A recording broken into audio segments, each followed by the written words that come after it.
at $10. One of them was given at $100. So that was where they were caught. And we know that Nigerian system is too weak to deal with those things.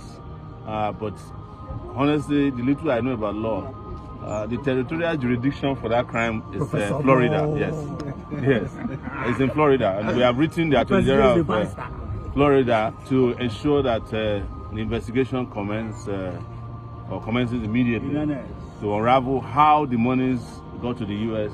to buy those properties that are millions of dollars at the time that the people of Rivers, where the minister formerly used to be governor, couldn't even afford clean water, good schools, and hospitals.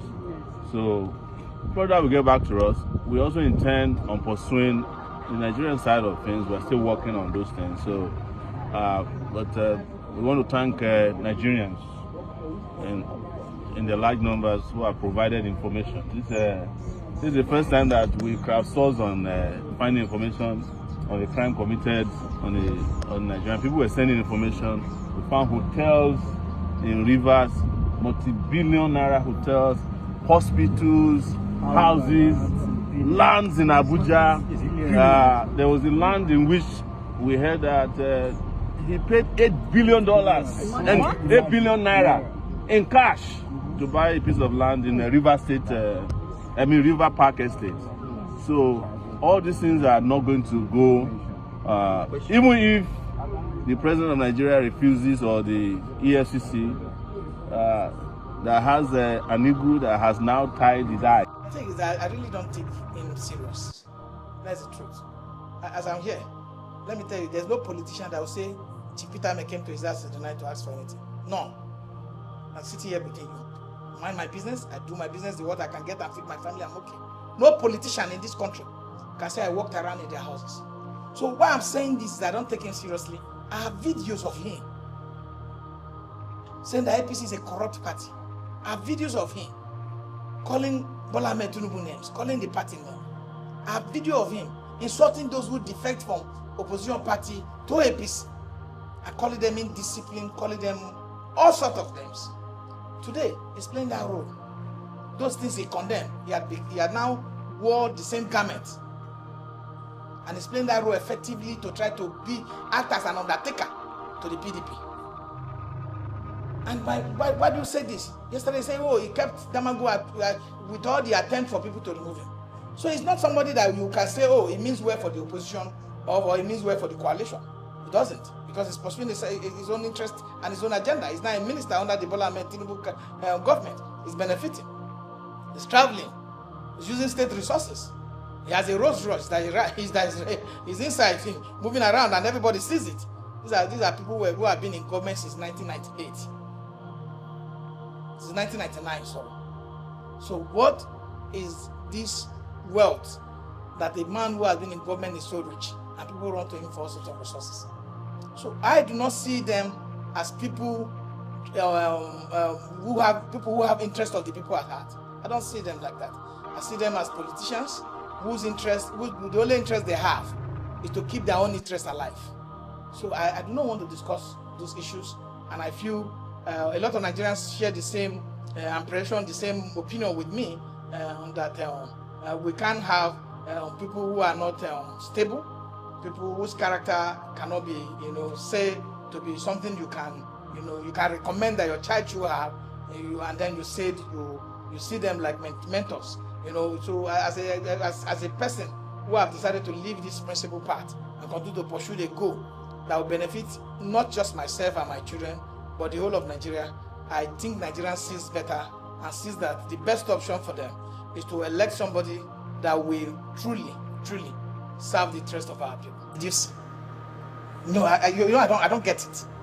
That Obuzebuma became governor. How? Look at the Rivers case. When it was on the side of Wike to seek that the local government election was nullified, the Supreme Court was very fast. They took this. When it was on the side of when Nigerians saw, the video is still online, that the State House of Assembly, loyal to Yensem Wike, decamped to the APC. What did the judiciary do? The judiciary looked for a way to make sure that thing didn't work. Said that their name was not found on the register of the party. but they do not have membership card. And then they came back. When the president declared state of emergency under section 305, it would have been his right to declare state of emergency, put soldiers there, check security. But the president who was elected by the people, who based on the Supreme Court judgment, and the governor who was also elected by the people, and also based on the Supreme Court pronouncement too, the president removed the governor, suspending him from office for 6 months.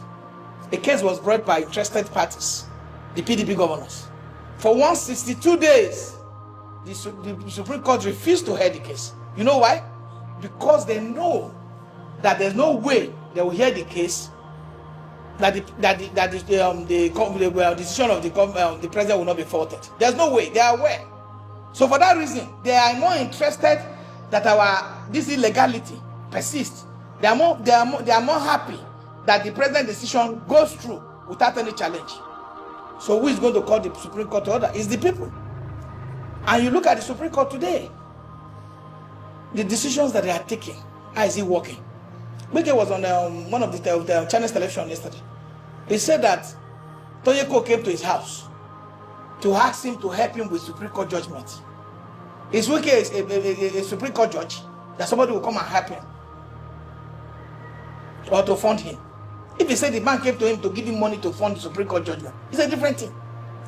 We were here when a serving senator sitting in the red chamber said that some senator used to come and meet him because his wife was a Court of Appeal president. No country in the world succeed when you have a bias and a weak judiciary. That people, there's perception. People want to talk about, oh, have you caught these people with money? You look at the situation where America is stopping not giving visa to some judges because they feel they are corrupt, and you feel that it's good, that we should just don't worry, it's America that is doing it. You don't know the data that America has, you don't know the information they have. When the Supreme Court can just sit down and take these decisions without looking at the effect, long-term effect on our economic and political life. Nobody.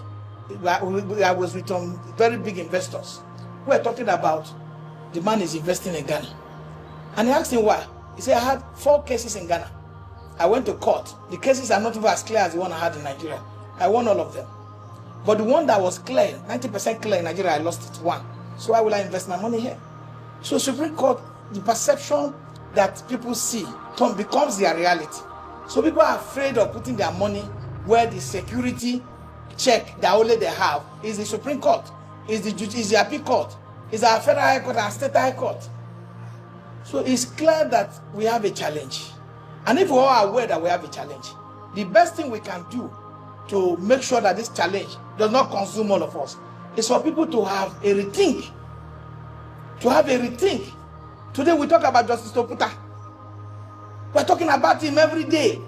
Even when there was crisis in this country and they were trying to set it, they look for who had discipline, who has character.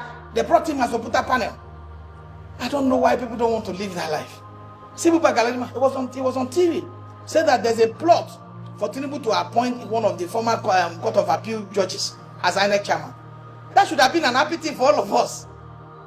You understand? Because a judge being an INEC chairman would have been the best thing. But why are they shouting? They say the alleged judge, allegedly that the judge that is being proposed is a very corrupt official, judicial official. So these are the issue. Because if no, Nigerians would have been rejoicing, oh, the man will know the law, the man will understand the intricate and dynamics of Nigerian politician. But nobody is thinking of that. People are thinking of the corruption. They think is perception. We look at Orumolo Abiwo, the former chief judge of the chief judge of the federation, who was given the consultancy job for accountancy was given to his brother. His children were given a position on the bench. So these are, you can't now run a judiciary that is now driven to nepotism, tribalism, corruption, and all sorts of negative tendencies, and you expect a country to survive. We have a challenge, and that challenge is that